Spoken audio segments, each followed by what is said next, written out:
Nabigbigkan na padayawan dagiti 25 abarong abogado manipod di Cordillera Career Development College ang nagbaligi iti 2025 bar examinations may bilbilang ang may sakadagiti karirigatan nga eksaminasyon. Pamanaknek ti umadado bilang da iti sumaysayat a performance ti agmaymaysa a law school iti Benguet. Pakabuklan a report idano ni Jezreel Kate Lapisar.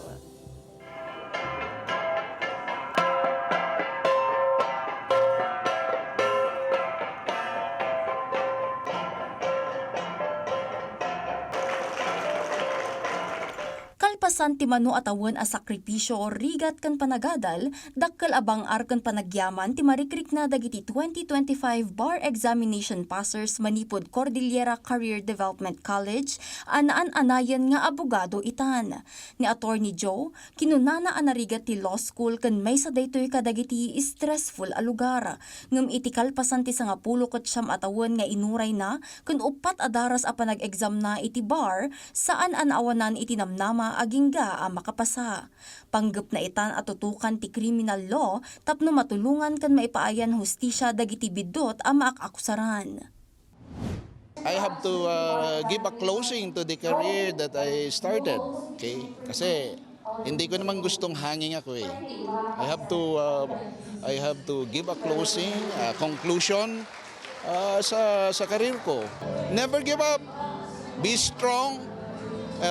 Dapat resilient, the ability to bounce back.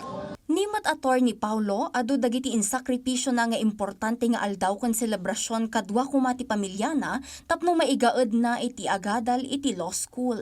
Pinaggiddan na ti panagtrabaho kan panagadal na. Inkarina at tumulong kadagiti umili babaen iti panagbalin na kas maysa a public attorney. Nung una hindi ko siya gusto, pero nagustuhan ko na rin because of the cases that we've read, the injustices in the Philippines, as you know, the Philippines is now facing a lot of problems, corruption, flood control. Yun yung nag-push sa akin na makapagtapos ng law school. Karaman da Attorney Joe kan Attorney Paulo iti 25 nga abogado manipod iti CCDC ang nakapasa iti 2025 bar exams. Isuda ti bida iti testimonial dinner nga inorganisa ti CCDC Lintag kas pamadayaw iti panagbaligida. Sa gaysadaan ang ibinglay iti kapadasan da manipod iti panagadal agingga iti panagbalindan nga abogado. Nagpalagip ti guest of honor and speaker ani 2009 bar exam top-notcher Attorney Rainier Yebra kadagiti agpangpanggep nga abogado. The circumstances in which you are born will eventually become immaterial. What you do with your gifts will define who you are. Number 2, fortuna fortem fabet.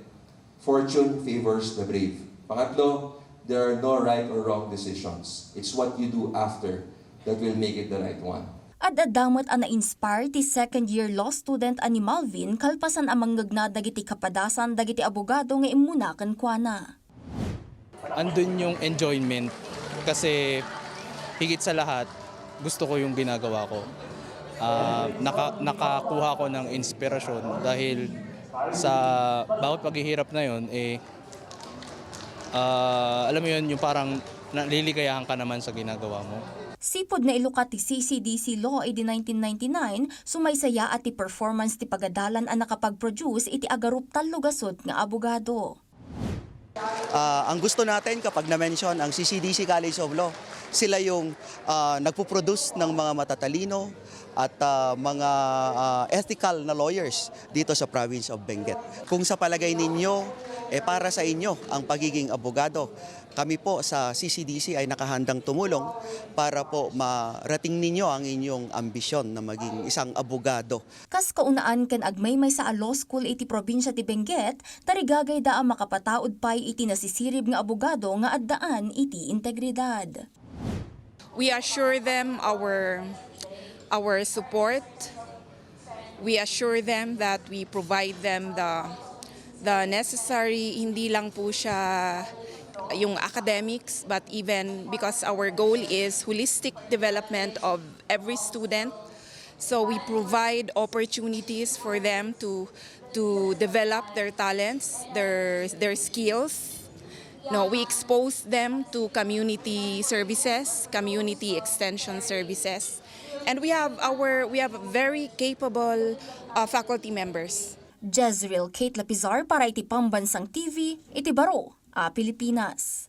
Daytoy adamag ket sagot kada kayo ti CCDC COL Linteg Organization.